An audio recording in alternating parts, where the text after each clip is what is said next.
ایک تحریک چل رہی ہے وہ اسرائیل اور امریکہ کی مصنوعات کا بائیکاٹ کرنے کی. یہ بھی کچھ غیرت مند مسلمان ایسی تحریک چلا رہے ہیں اور سنا ہے کہ اس کا کچھ اثر بھی ہو رہا ہے. اس میں ایک بات مجھ سے بار بار پوچھی جاتی ہے، وہ یہ ہے کہ یہاں پر جو فرینچائز ہیں جیسے میک ڈونلڈ ہے یا کے ایف سی ہے یا اس قسم کے جو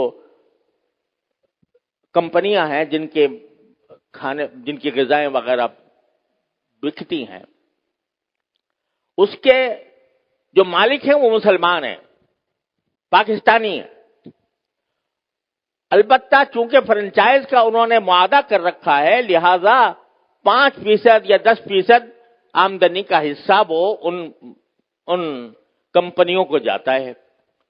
تو اگر ان کا بائیکاٹ کیا جائے گا تو خود ان مسلمانوں کو نقصان پہنچے گا جو کہ فرنچائز لیے بیٹھے ہیں.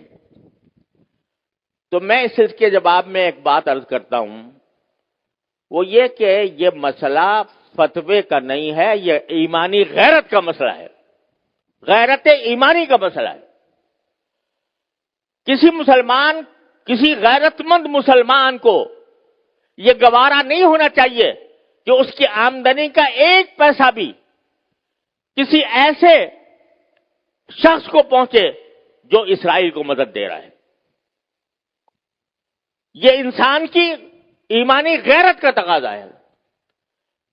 یہ کہنا کہ بھئی 5% جاتا ہے، اب 95% تو ہم کھاتے ہیں.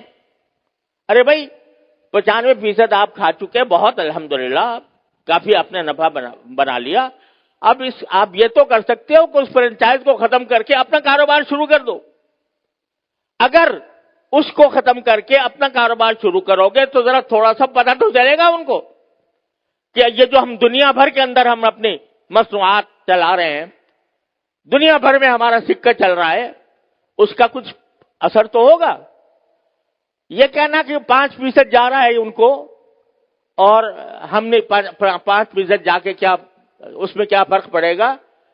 آپ ذرا یہ سوچو کہ اگر کوئی میری آمدنی کا 50% نہیں 1% کسی ایسے شخص کو پہنچ رہا ہو جو میرے باپ کے قتل کی سازش کر رہا ہے، گوارا کرو گے کہ میری آمدنی کا 1% ایسے شخص کو دیا جا رہا ہے جو میرے باپ کے قتل کی سازش کر رہا ہے یا میرے قتل کی سازش کر رہا ہے؟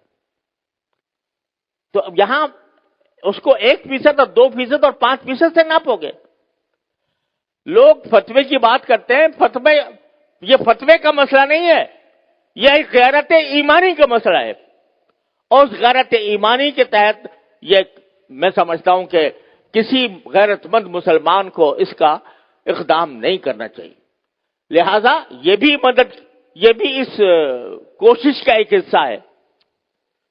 اور اس وقت یوں سمجھو کہ میں تو یہ سمجھتا ہوں کہ ایک لحاظ سے پوری امت مسلمہ حالت جنگ میں ہے، پوری امت مسلمہ حالت جنگ میں ہے، کیونکہ یہ حملہ صرف فلسطینیوں پر نہیں ہو رہا، معال کار اس کا اثر پورے عالم اسلام پر پڑنے والا ہے. لہذا حالت جنگ میں ہے. جب اس حالت جنگ میں ہے تو جو لوگ کہ عالم اسلام کے خلاف یہ سازش کر رہے ہیں ان کو کسی طرح بھی نفع پہنچانا، چاہے وہ 1 پیسے کا ہو، یہ ایک مسلمان کی غیرت کو اسے گوارا نہیں کرنا چاہیے.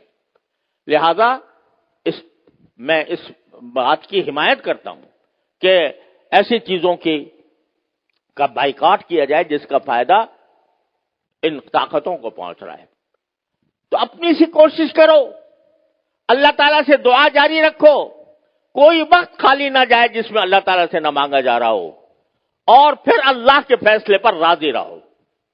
پھر جو اللہ کا فیصلہ ہے وہی برحق ہے، وہ ہماری خواہش کے مطابق ہو تو برحق ہے، ہماری خواہش کے خلاف ہو تو برحق ہے. تو بس یہ ہے پریشانی کا علاج. اللہ تبارک و تعالیٰ اپنے فضل و کرم سے ہم سب کو اس پر عمل کی توفیق عطا فرمائے. وآخر دعوانا الحمدللہ رب العالمین.